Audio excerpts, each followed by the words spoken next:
KRSನಿಂದ ಪ್ರತಿ ದಿವಸ 3,500 ಕ್ಯೂಸೆಕ್ ನೀರನ್ನು ತಮಿಳುನಾಡಿಗೆ ಬಿಡಬೇಕು ಅಂತ ಹೇಳಿ ಇವತ್ತು ನಿರ್ದೇಶನ ಕೊಟ್ಟಿದ್ದಾರೆ. ಈಗಾಗಲೇ ಮಾನ್ಯ ಮುಖ್ಯಮಂತ್ರಿಗಳು ಸಂಬಂಧಪಟ್ಟಂಥ ಜಲಸಂಪನ್ಮೂಲ ಸಚಿವರಂಥ ರಾಮಲಿಂಗಾರೆಡ್ಡಿ ಸಾಹೇಬರು ಅದರ ಬಗ್ಗೆ ರಿಯಾಕ್ಟ್ ಕೂಡ ಮಾಡಿದ್ದಾರೆ.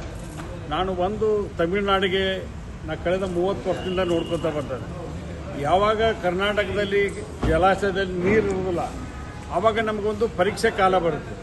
ನಾವು ಹೆಚ್ಚು ನೀರು ಬಿಟ್ಟಾಗ ಅದನ್ನು ಲೆಕ್ಕಕ್ಕೆ ತಗೊಳ್ಳೋದಿಲ್ಲ.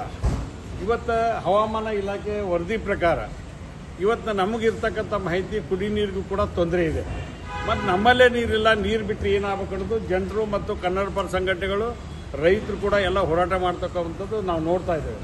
ಅದಕ್ಕೆ ಇವತ್ತು ನಮ್ಮಲ್ಲೇ ನೀರು ಇಲ್ಲದಕ್ಕೆ ಏನು ಮಾಡಬೇಕು ಅನ್ನೋದ್ರ ಬಗ್ಗೆ ಈಗಾಗಲೇ ಮುಖ್ಯಮಂತ್ರಿಗಳು ತೀರ್ಮಾನ ತೆಗೆದುಕೊತಿರ್ತಾರೆ. ಇವತ್ತು ಸಚಿವರು ಕೂಡ ಸಭೆಯನ್ನು ಕರೆದಾರೆ.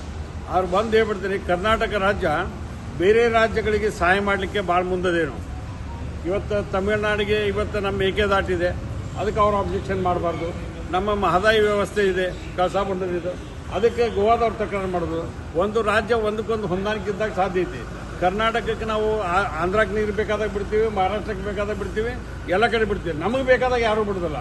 ಅದಕ್ಕೆ ಇದೊಂದು ಗಂಭೀರವಾದಂಥ ಸಮಸ್ಯೆ ಐತಿ. ನಮ್ಮಲ್ಲಿ ನೀರಿಲ್ಲ, ನಮ್ಮಲ್ಲಿ ಕುಡಿಯುವ ನೀರಿನ ವ್ಯವಸ್ಥೆಗೆ ಎಷ್ಟು ಬೇಕಾಷ್ಟು ಇಟ್ಕೊಂಡು ಅಂಥ ಸಂದರ್ಭ ಇದ್ದಾಗ ಹಾಯ್ ಮಟ್ಟದಲ್ಲಿ ಸಭೆ ಮಾಡಿ ಒಂದು ತೀರ್ಮಾನ ತೆಗೆದುಕೊಳ್ಬೇಕಾಗತ್ತೆ. ಇವತ್ತಿನ ಮಟ್ಟಿಗಂತೂ ನೀರಿಲ್ಲ, ಬಿಡೋದು ಭಾಳ ಕಠಿಣ ಐತೆ ಅನ್ನೋದು ಎಲ್ಲ ಭಾಗದ ಜನತೆಯ ಒಂದು ಕೂಗಾಗಿದೆ.